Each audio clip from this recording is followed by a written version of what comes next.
the men. You saw some women bowl this week. Tom Baker's niece, Lindsay Baker, almost made the first cut. Brenda Mack, Tim Mack's wife, she bowled. You had a women bowler from Malaysia bowl. You had a lot of the ladies bowl, and any week they can compete out here. I think, over the course of time, if you bowl 20 weeks, obviously the men are gonna dominate just because of the way we chew up a lane. The women don't chew up a lane the way the men's do, so it's harder for them to adjust when they bowl with us. But it is interesting to watch the difference in styles between the men and women. The men, you see a lot more unique styles. The women, they're very textbook. They've been taught, like you said, through the college programs. And there's only a couple girls that throw it completely different than the other girls. Offhand, Kelly Kulick and Michelle Feldman come to mind. But most of the other women are dead on perfect mechanically. Right. Like you said, I mean, watching the U.S. women's shows, they are great athletes, and they do deserve their own tour. Well, there's no doubt about it. And you mentioned a lady from Malaysia. We had a lady named Zulkifli finish in the top 4 in our Women's U.S. Open.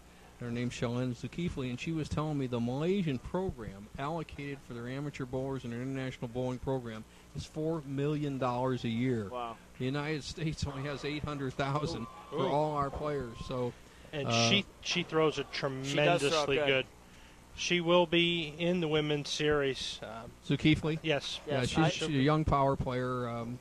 She's a little raw in a way from the experience of a Ballard or somebody like that, but I think she'll be fine. The girls that I watch, there's a couple of new ones I saw coming up. If you haven't seen it, not to be sexist about it, but they're very appealing to the eye too. You see a young girl from Ohio named Jen Petrick. She's 24 years old. She made the TV show. Really nice player. Of course, Shannon O'Keefe, who bowled 299 in the U.S. Open last year when we were in Reno, leaving a 10-pin, and just a lot of terrific bowlers. You mentioned Michelle Feldman. On certain lane conditions, she literally has a power of some of the top men, and and it's the only woman in the world that I know that has man-type power. And you give her the right lane conditions, she can be very, very, very difficult to beat. No question. I think it's a testament to how good the women have gotten that players like Liz Johnson and Kelly Kulick did not make the women's series. And, Kelly was exempt out here one year, and that shows you what kind of player she is. So for her not to make the women's series, the women's field is definitely getting deeper. Oh, no doubt. And obviously I've had the luxury of running that tournament and doing the telecast and gotten to meet, we have over 130 international players when we have the Women's U.S. Open, and meeting a lot of those players. I'll tell you, a lady to really watch and she's kind of under the radar, is a lady named Clara Guerrero from Colombia and South America. And in all honesty, if fairness was fair, she should have really got a better bite of the apple in the U.S. Open. I think she finished 3rd or 4th, but I thought she should have bowled for the title. But they're there, and they're going to be a pleasant for the fans, the television fans, your internet fans. They're going to be a pleasant respite, I would say, from just watching men bowl all the time. As you said, Ryan, they're actually almost technically better than men. I think you find that in a lot of ladies' sports, ladies' tennis, ladies' golf, because they don't have the muscle power. They have to do everything pretty much textbook, and these ladies can really get the job done. So it's going to be exciting, and I'm definitely a fan of the tour and what happens out here now. But you add the ladies in a half a dozen times, you got some real fun stuff.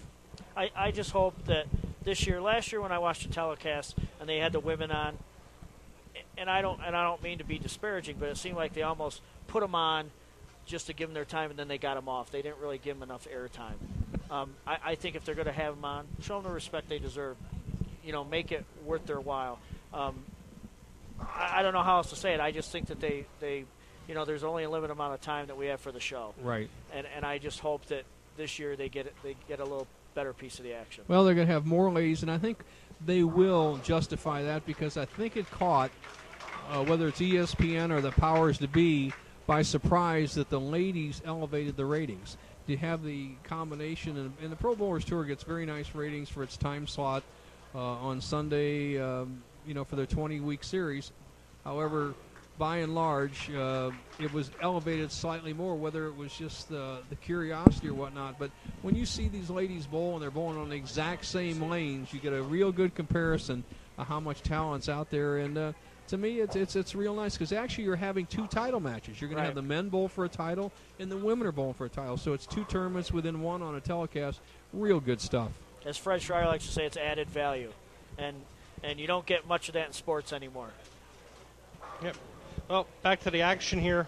Todd Book has a double up on Chris Barnes through 4 frames, and Parker is up 20 pins on Norm through 3. Well, Norm got the bad break there. He left a 7-10 in the pocket. Not that it had to be a strike, but it didn't have to be a 7-10 in the pocket. Yeah, that's definitely a tough break there, as he's throwing the ball tremendous. Well, you're getting some carry down there. I sat there and watched the warm-up balls. They get 5-10 minutes warm-up. Norm didn't miss. Obviously, he's the only right-hander bowling on the pair, but he's put with that straight shot he's throwing right down about the 3rd or 4th board. He's pushing that break point farther and farther down, and as you well know, Ryan, that's when the 7-10 comes up, when that ball finishes just a hair late, and we're starting to see Norm, high and light. Now, he's a great player. He's got a couple alternatives, and you probably know him better than I do. You bowled well in this tournament. He can soften it up. He can put a little more hand in the ball. He can get a different ball. He can change lines. He's an experienced player. He's up 2-0 in this match. But if he feels like his shot is wearing out, it's time to do something. Personally, I bowl a lot like Norm. I would move actually a little left with my feet and a little right with my eyes and hook it right off the very edge instead of going straight down and let the oil carry down be a hold spot. But that's his alternative, and I always had a lot of success bowling outside my career. So let's see what he does. If he gets a couple of light shots, see how he adjusts, whether he softens up. I put a little more hand in that one. I was going to say, knowing Norm, and I've bowled him a lot, unsuccessfully most of the time, I would think, like you just said, that would be more my move. I think Norm, because he feels like he might have transferred some oil from the front of the lane to the back, and he's burned up that little spot in the front of the lane, and the carry down has prevented his ball from hitting. He actually might move right to find a little more head oil and increase his speed. Okay, then he'd be doing the old what I call rope-a-dope shot, because when in this match, these are synthetic lanes, but basically a bowling lane. They're all standardized. They're 42 inches wide. The boards, quote, i.e. boards, are 1 inch and 5/32 wide. There's 39 boards on the lane. And all you see on a synthetic lane is actually a picture of a wood lane for you folks at home. That's nothing other than a picture embedded in the synthetic surface. If he goes one more board out, he'll be on the absolute twig, as we call it. He'll be on the 1 board. But really, to amateurs, that's a real threat and a scary spot. But to a top pro like Norm, he doesn't see that big old gray board that sucks it up into a gutter ball. He doesn't see that. I don't think he does. No, not at all. And so that might be his move. But last time he hit solid. But once again, it's so subtle, and people have to learn in today's conditions. Norm was carrying. Now it's a swishing 7-10, which apparent good hit. It's a solid 10. Well, all that has to do with what you say is little strips of oil carrying down the pin. The ball's hydroplaning a little bit, and so the pins aren't reacting perfect for him. I think the other thing that Norm knows that most of the guys out here know is we use a Brunswick lane machine. And that Brunswick lane machine, for all the great things it does not oil the 1 board. So whenever Norm gets in a little bit of trouble, he has a tendency, just like Walter Ray, to go right instead of left. He doesn't want to get in an area of the lane that might have been used all week. He kind of wants to create his own deal, and he believes he can because he knows that machine does not touch 1 board. Well, most all lane machines and I know you've been around for a long time, but I've seen them when they first started coming out in the 50s. You have to have support of a lane machine going down there. And as I said, the lane's 42 inches wide, and normally it is anything from center of gravity is going to be carried heavier in the center, so you're going to have, by nature, by the law of gravity, a very slight less amount on the outside boards. And that doesn't always work, though. That outside board being very volatile, you can send it off into the ditch or hook it high. But there's another lesson we talked about a half hour ago of learning that down and in